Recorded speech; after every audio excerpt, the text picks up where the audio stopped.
The story of human migration out of Africa 50,000 years ago outlines human resilience, adaptation, and exploration. Around 50,000 years ago, ancestors of all present-day human populations, or anatomically modern humans, began migrating out of Africa, eventually inhabiting nearly every corner of the globe. This migration was driven by climatic changes, resource scarcity, and social and technological advancements that enabled humans to explore new areas. The journey began in East Africa, where Homo sapiens had evolved roughly 300,000 years earlier. For thousands of years, small mobile groups lived as hunter-gatherers, developing skills in tool-making, communication, and cooperation.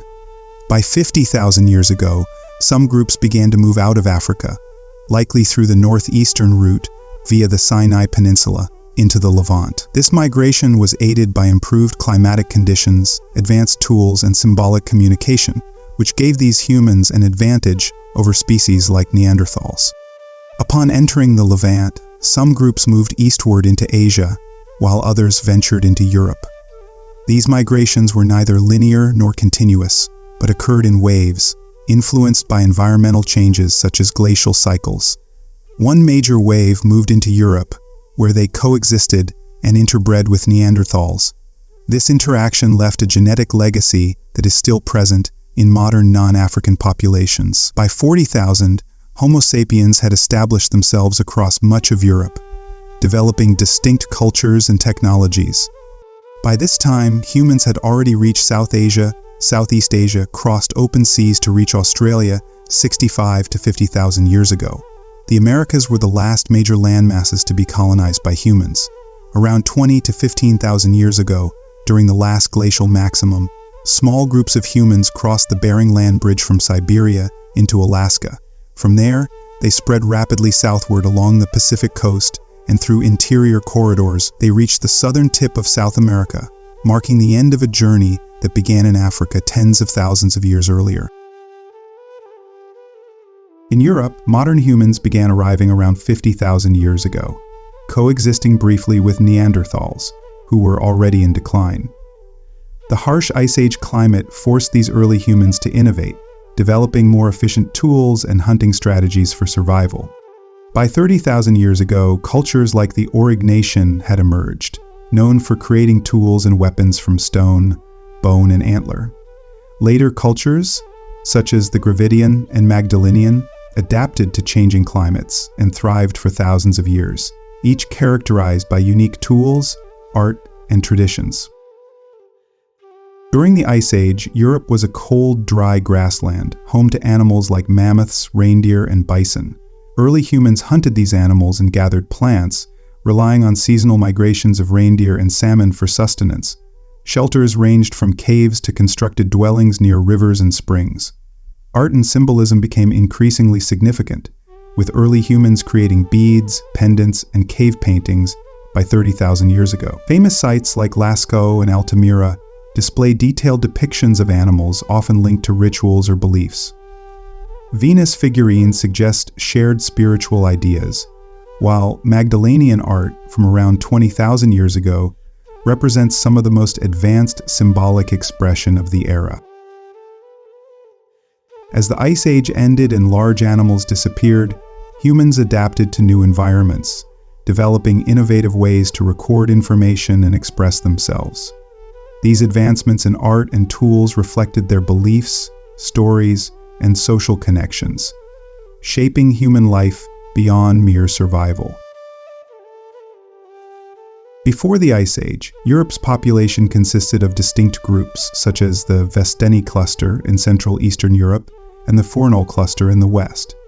Early European sites like Kostenki in Russia, dating back 35,000 years, revealed the genetic ancestry of modern Europeans. This ancestry, found in Gravettian cultures, contributed to the development of tools, art, and iconic Venus figurines. Similarly, the Goyet Cave in Belgium provides insights into early Western Europeans who survived the coldest Ice Age periods and later influenced the Magdalenian culture. During the coldest times, humans sought refuge in warmer regions like southwestern Europe, where the Solutrean culture thrived. After the Ice Age, new genetic groups like the Villa-Bruna ancestry emerged, spreading across Europe and replacing older populations like the Gravetans. These migrations and cultural exchanges shaped the genetic and cultural diversity of Europe, leading to the populations we recognize today. Early Europeans varied in appearance, with Western hunter-gatherers having darker skin and lighter eyes, while Eastern hunter-gatherers displayed lighter skin and darker eyes. Over thousands of years, migrations, environmental shifts, and cultural innovations created the foundations of modern humanity. The Mesolithic period, which followed the last glacial maximum, was a time of remarkable human adaptation to the rapidly changing post-glacial world. In Southwest Asia, the Natufian culture played a crucial role in transitioning from hunter-gatherer societies to the beginnings of agriculture. Known for their sedentary way of life, the Natufians established settlements in the Levant and made use of resources like wild cereals and small game. As the climate warmed, they began experimenting with cultivating wild cereals, laying the foundation for the agricultural revolution of the Neolithic era. The Levant and Anatolia played a central role in the next great transformation of human society, the introduction of agriculture. As the post-glacial climate stabilized around 12 years ago, societies in these regions transitioned from a hunter-gatherer lifestyle to one centered around farming and permanent settlements. The Natufian people in the Levant began to cultivate wild cereals like barley and wheat, experimenting with early forms of agriculture. This transition laid the foundation for the Neolithic agricultural revolution, which spread to Anatolia and beyond. In Anatolia, early farming communities flourished, developing sophisticated agricultural techniques and domesticating animals like sheep, goats, and cattle. These innovations spread across Europe and Asia, transforming human societies and establishing the basis for civilizations. But fundamentally, they all follow a similar path. The genetic history of human populations in Europe and Asia has been a topic of debate. Around 45 to 36,000 years ago, the ancestors of Western Eurasians and East Asians split from each other outside Africa. Later, East Asians received genetic contributions from an earlier group related to Aboriginal Australians, but Europeans did not. The Western Eurasian ancestors formed a connected population spanning from Europe to Central Asia and contributed genes to both modern Europeans and early Americans. Before 3000 BC, at least three ancestral populations, Western hunter-gatherers, early European farmers, and ancient North Eurasians, contributed to the gene pool of modern Europeans. These groups mixed over millennia, influencing both the cultural and genetic evolution of European populations. Western hunter-gatherers were the dominant population during the Mesolithic period. Western hunter-gatherers individuals had dark skin, blue or light-colored eyes, and carried mitochondrial haplogroups U5 and U2. They lacked modern skin-lightening alleles and were adapted to pre-agricultural lifestyles. The Y-DNA haplogroup I was common among Western hunter-gatherers males. With the arrival of agriculture around 7000 BC, early European farmers who descended from Anatolian and Levine populations introduced farming practices to Europe.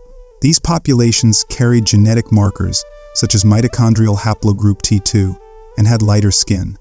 They brought alleles associated with agricultural adaptation, such as the gene for higher amylase production, indicative of a starch-rich diet. Ancient DNA from this period reveals that the early farmers and the hunter-gatherers had very different genetic makeups, even though they lived close to each other. Hunter-gatherers, who were part of a group called the Corded Ware culture, had genes similar to modern Northern Europeans, like Finns. Meanwhile, farmers from the funnel beaker culture had genetic ties to Southern Europeans, such as Greeks and Cypriots. This difference in their DNA shows that, at first, these groups didn't mix much, possibly because of cultural or social barriers. Over time, these groups began to interbreed, which eventually blended their genetic traits. Interestingly, ancient farmers in Sweden had DNA similar to modern Sardinians, while the hunter-gatherers were more like today's northern Europeans. This suggests that when farmers first moved north, they didn't mix much with the locals. However, in northern Europe there was more genetic mixing later on, compared to southern Europe, where the farmers largely replaced the hunter-gatherers. For instance, Sardinians today have very little hunter-gatherer ancestry, while northern Europeans show much more of this mixing. Researchers found northern Europeans, like the French, are genetically between two groups: Sardinians, who are related to Europe's first farmers, and Native Americans. To explain this, researchers proposed a ghost population called the ancient North Eurasians, a group that existed over 15,000 years ago and no longer has direct descendants today.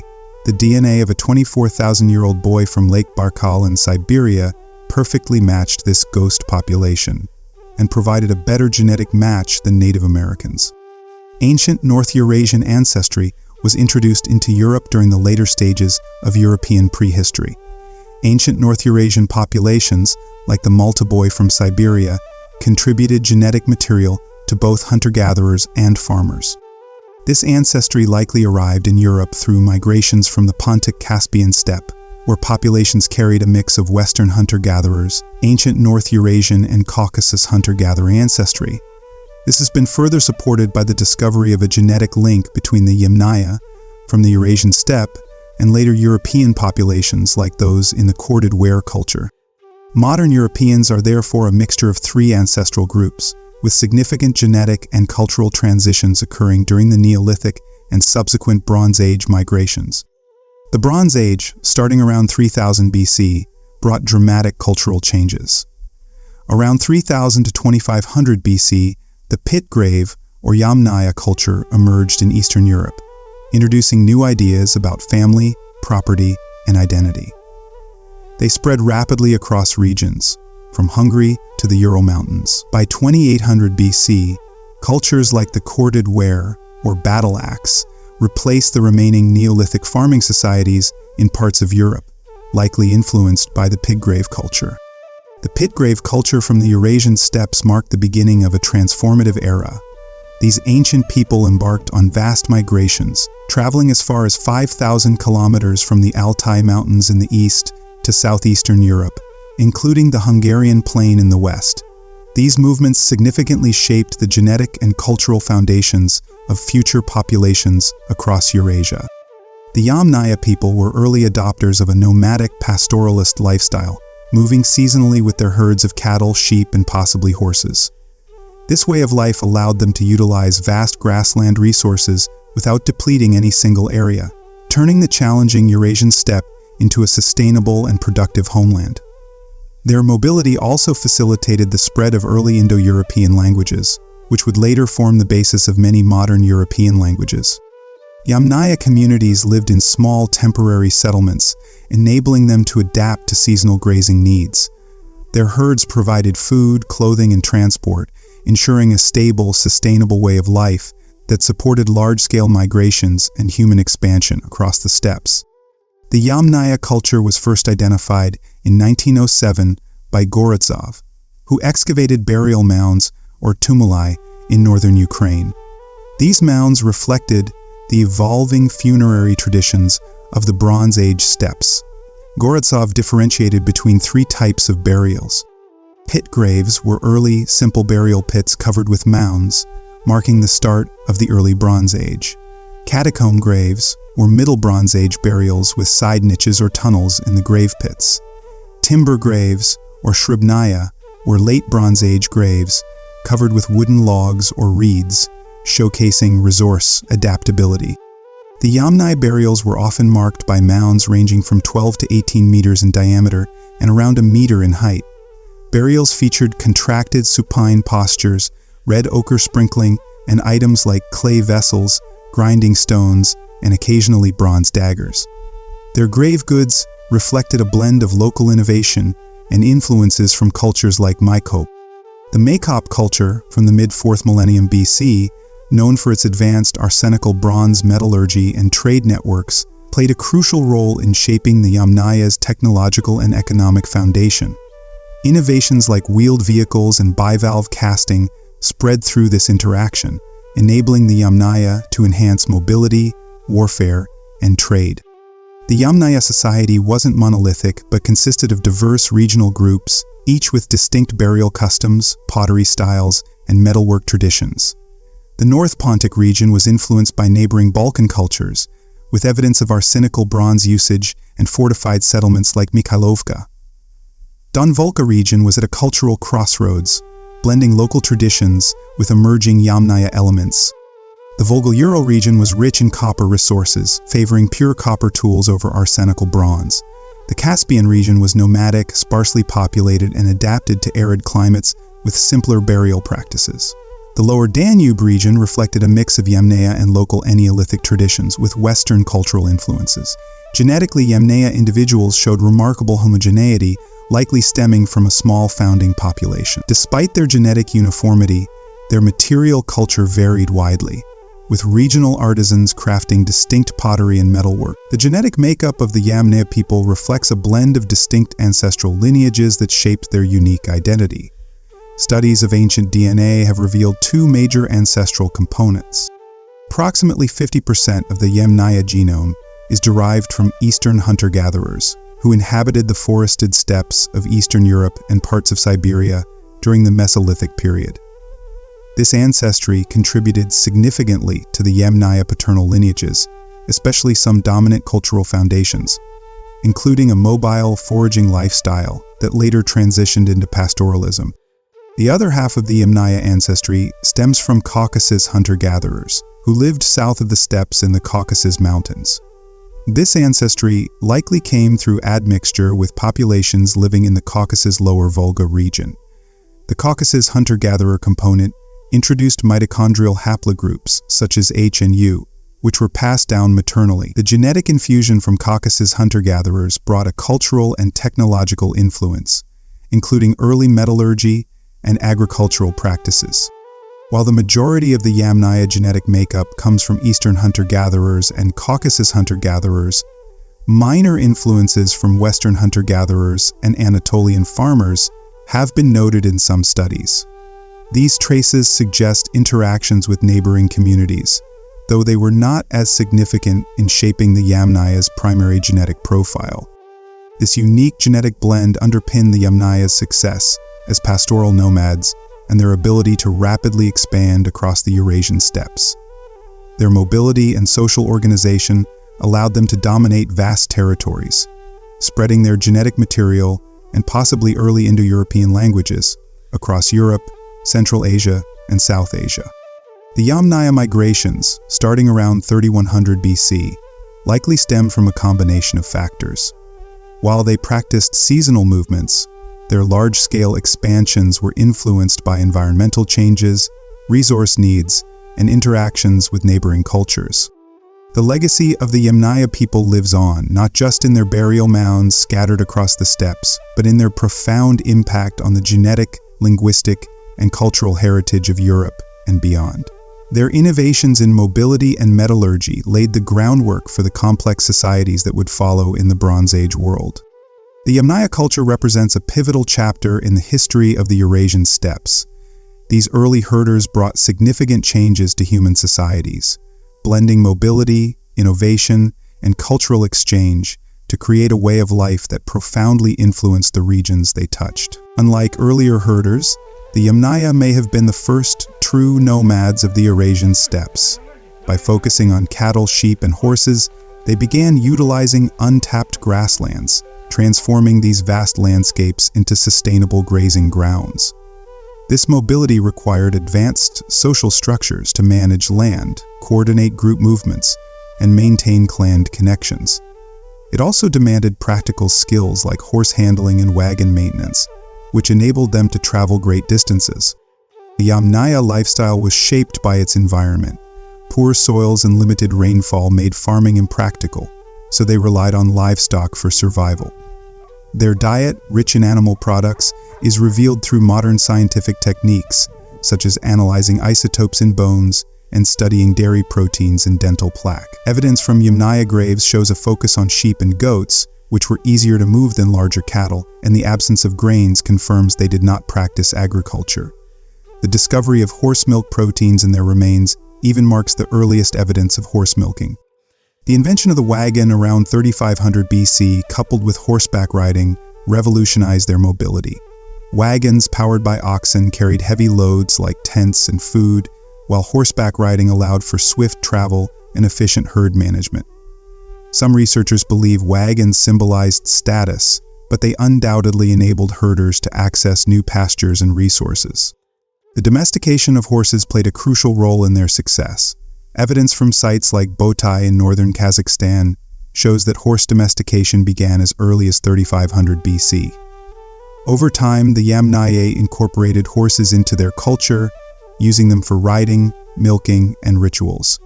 One grave even contained the skulls of 40 horses, highlighting their cultural significance. The Yamnaya are best known for their burial mounds, or tumuli, marked the steppes with visible symbols of their presence. These tumuli, constructed from stacked turf, were often placed far from rivers, emphasizing their use of open grasslands. Burials reflected a weak but noticeable hierarchy, with some individuals interred with valuable goods, such as wagons or weapons, hinting at emerging social inequality. As the Yamnaya migrated westward into regions like the Balkans and Carpathians, they brought their customs, including burial practices, ochre use, and contracted burials. Over time, these practices blended with local traditions, creating a cultural fusion rather than outright conquest. For example, Yamnaya burial mounds in Bulgaria began incorporating local pottery, showing gradual integration. The spread of Yamnaya culture wasn't a one-way journey. Cultural exchanges flowed back to their homeland, enriching the steppes with influences from the Balkans and Carpathians. This pendulum migration facilitated the development of hybrid cultures, such as the Corded Ware culture, which merged Yamnaya traditions with local European elements. The Yamnaya migration left a lasting genetic and cultural imprint on Europe, but it was a gradual process. Their influence can be seen in the diets, burial customs, and social structures of later European societies. By introducing wheeled transport, advanced pastoralism, and the use of horses, they set the stage for future innovations that would shape the ancient world. In Asia, during the early Bronze Age, most regions were still dominated by hunter-gatherers, except for the Altai Mountains, where the Afanasievo culture closely resembled the Yamnaya. By 2000 BC, the Sintashta culture arose in the Euro region. The Sintashta culture, from 21 to 1800 BC, was a Bronze Age archaeological culture that thrived in the Eurasian steppe, particularly in modern-day Russia and northern Kazakhstan. It is renowned for its advanced metallurgy, the earliest known use of war chariots, and its role in shaping the Indo-European language family, especially its eastern branches. Sintashta settlements were fortified with walls and moats, reflecting a highly organized society. Their tumuli burials contain grave goods, such as weapons, ornaments, and chariots, indicating a stratified social structure. The Sintashta culture evolved from several earlier steppe cultures, with the Yamnaya culture being a significant predecessor. The Poltavka culture, between 27 to 2100 BC, which was a direct descendant of Yamnaya, introduced innovations in metallurgy and burial customs that influenced Sintashta. The Afanasievo culture, between 25 to 1900 BC, located in the forest steppe regions, and played a crucial intermediary role, contributing advanced metallurgical skills and evidence of social stratification to Sintashta's development. The Sintashta culture's legacy continued through its successor, the Andronovo culture, from 2000 to 900 BC, which expanded its influence across a vast region of the Eurasian steppe. This cultural continuum shaped the development of Indo-Iranian societies and contributed to the cultural and technological advances of later steppe cultures. The Sintashta culture remains a critical link in understanding the early dynamics of Indo-European societies and the evolution of Bronze Age civilizations. Around 1500 BC, the Andronova culture gave way to others like the Mezhevskaya and Karasuk. However, there's an ongoing debate about whether these major cultural changes were driven by migrations or the exchange of ideas among settled groups. Additionally, it's uncertain if the spread of Indo-European languages is directly linked to these events, or if it happened earlier.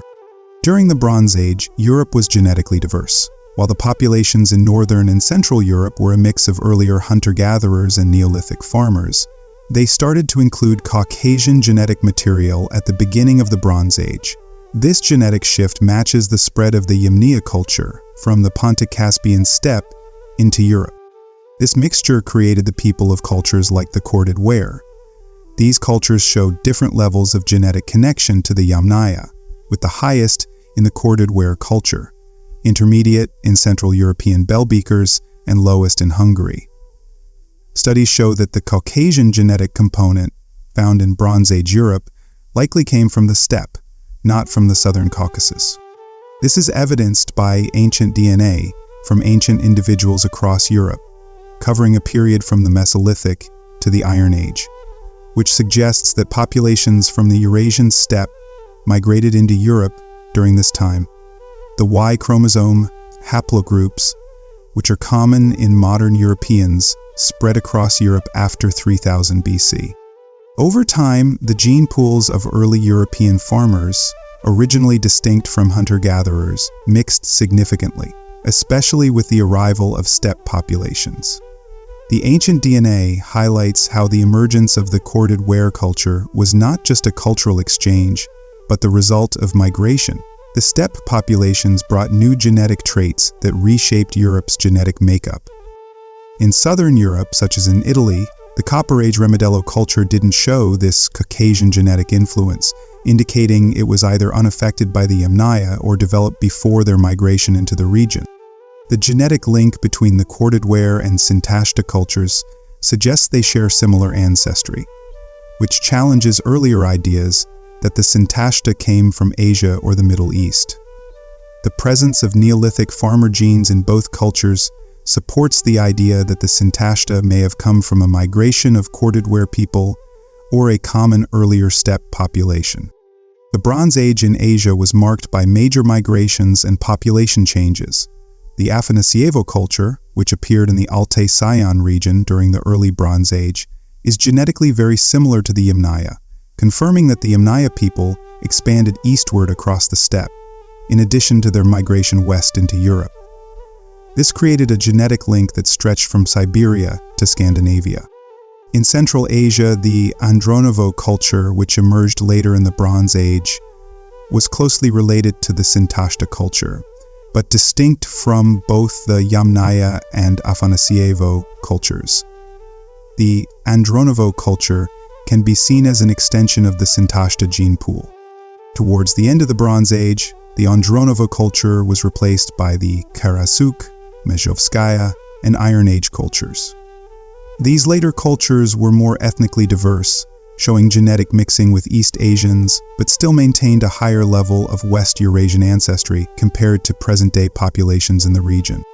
Interestingly, the Bronze Age Okanivo culture from the Sayana-Altai region is genetically related to present-day Native Americans, supporting earlier findings that the Upper Paleolithic Malta hunter-gatherers, who lived near Lake Baikal, contributed genetic material to Native American populations. The spread of the Indo-European languages is believed to have occurred through migration and social dominance, with the archaeological records showing similar cultural traits across Western Eurasia during the 3rd millennium BC. The genetic findings align with the idea that the spread of Yamnaya people from the Pontic-Caspian steppe to Northern Europe and Central Asia played a key role in this expansion. Genetic analysis, including autosomal, mitochondrial DNA, and Y chromosome data, shows that by the end of the Bronze Age, the genetic structure of Europe and Central Asia closely resembled the present-day Eurasian genetic landscape. This suggests that much of the genetic makeup of modern Eurasians was shaped during this period through complex patterns of migration, mixing, and population replacement. Modern Eurasian populations are genetically closer to Bronze Age groups than to earlier Mesolithic or Neolithic populations. However, Southern European populations like Sardinians and Sicilians have the strongest genetic links to Neolithic farmers. The Bronze Age Europe saw genetic changes over a period of about 3,000 years, particularly in traits such as skin pigmentation and eye color. The allele for lighter skin in Europeans increased rapidly in frequency, eventually reaching fixation between the Mesolithic and Bronze Age in Europe. This suggests a strong selection for lighter skin. But what if it's conflicting? The gene for blue eyes was already present in Mesolithic Europeans and was more common in Bronze Age populations, but it was absent in the Yamnaya culture of the Pontic-Caspian steppe, where brown eyes were more prevalent. The gene for lactose tolerance was surprisingly rare in the Bronze Age compared to modern-day Northern Europeans. The highest frequency of lactose tolerance was found in the Corded Ware in Scandinavian Bronze Age cultures. But the Yamnaya steppe cultures showed the highest frequency of the derived allele, suggesting that lactose tolerance may have originated in the steppe. The spread of Indo-European languages and major cultural changes during the Bronze Age were driven by migrations, but of a different nature than previously thought. The Yamnaya and Afanasievo cultures spread eastward into Central Asia and the Altai-Sian region, with limited local mixing. In contrast, the Corded Ware culture in Europe resulted from admixture with local Neolithic populations. The Santashta culture, near the Urals, likely represents an eastward migration into Asia and eventually evolved into the Andronovo culture, which was replaced by East Asian populations over time. These migrations during the early Bronze Age likely contributed to the spread of Indo-European languages. The Afanasievo culture, around 3000 BC, may have spoken an Indo-European language, which could have spread southward to the Tarim Basin in China, explaining the early presence of Indo-European languages like Tocharian. However, we caution that the relationships between cultural shifts, migrations, and language spread must be studied in detail for each case. One interesting aspect of these early migrations is their gendered nature. Studies suggest males and females experienced different migration patterns due to cultural norms around inheritance, residence patterns, and social hierarchy. Ethnographic evidence shows that farming societies tend to have higher rates of patriarchality, where males remain in or near their birthplace while females move. The Neolithic migration, which brought farming into Europe, suggests that both males and females may have migrated to Europe, with slight male dominance. Later migrations from the Pontic-Caspian steppe culture are also believed to have been male-biased. This hypothesis is supported by the rapid spread of Y-chromosomal haplotypes like R1a and R1b, which became common in Central Europe around 2500 BC. Archaeological evidence, including male-dominated burial practices and the importance of male-associated technologies like horse-driven wagons, reinforces the notion that these migrations were male-dominated.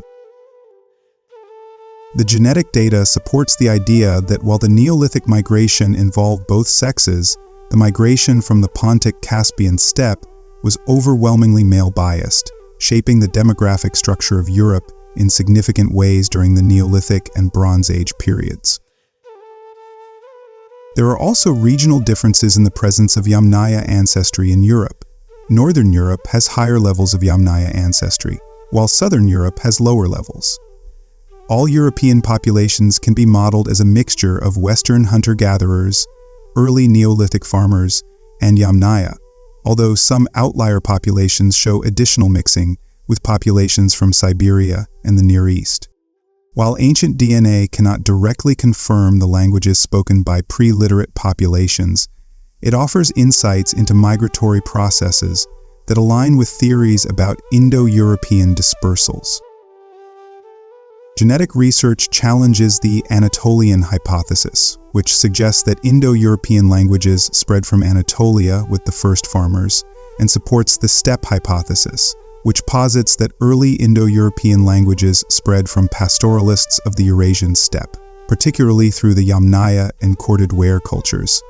This theory is backed by the massive genetic turnover in Central Europe, where Yamnaya migrants replaced about 75% of the local ancestry. This theory posits that the Yamnaya were associated with the Proto-Indo-European language, with the spread of their culture influencing various later linguistic groups, such as Greek, Germanic, Slavic, and Celtic, which are thought to have originated from the Corded Ware cultures in Northern Europe. However, this view has been met with criticisms and alternative hypotheses.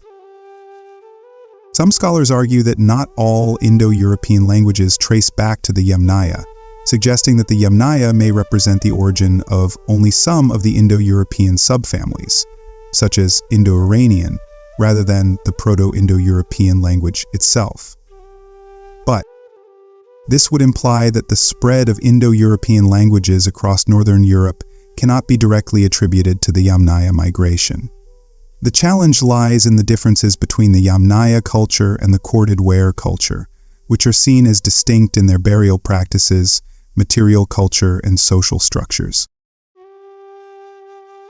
The Yamnaya people are known for their barrow burials, which include primary and secondary burials, red ochre-covered graves, and distinctive ceramics.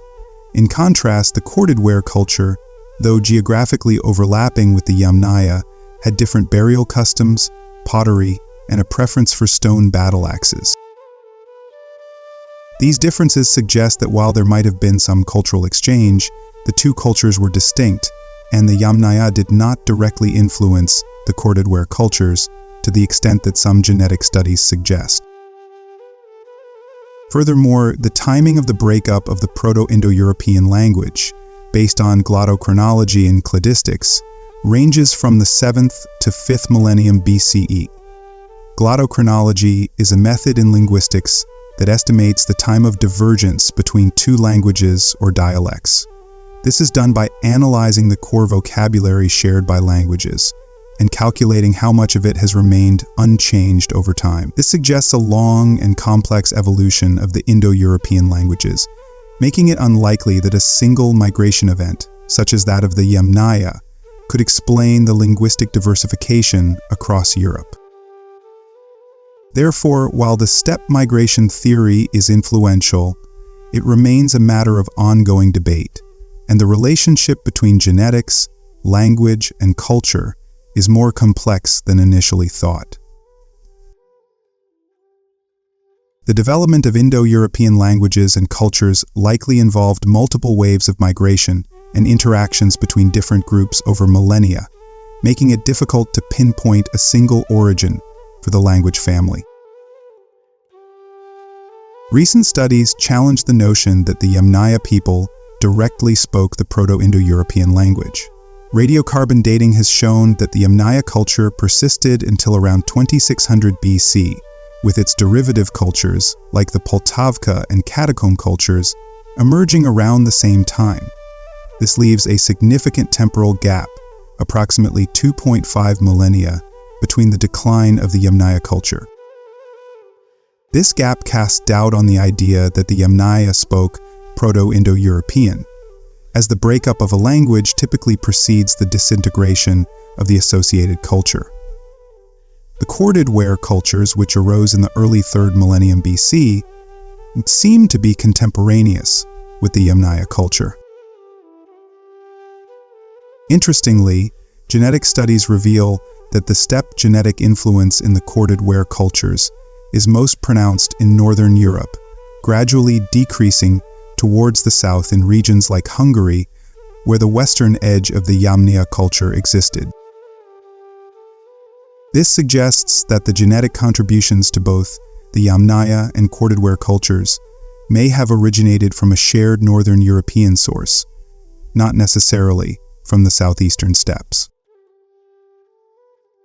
Additionally, the Ukrainian archaeologist Zalizniak proposed that the Proto-Indo-European language might have originated much earlier, during the late Mesolithic to early Neolithic, 6th to 5th millennia BC, potentially in regions from the Baltic to the Dnieper. His work, based on archaeological and anthropological evidence, aligns with glottochronological studies. This shifts the time frame for the origins of Proto-Indo-European back by several millennia, further complicating the steppe migration hypothesis. In conclusion, the Yamnaya culture likely did not speak Proto-Indo-European, and the spread of Indo-European languages is more complex than previously thought, with the origins of the language and its dispersal potentially tracing back to an earlier period and different regions of Europe.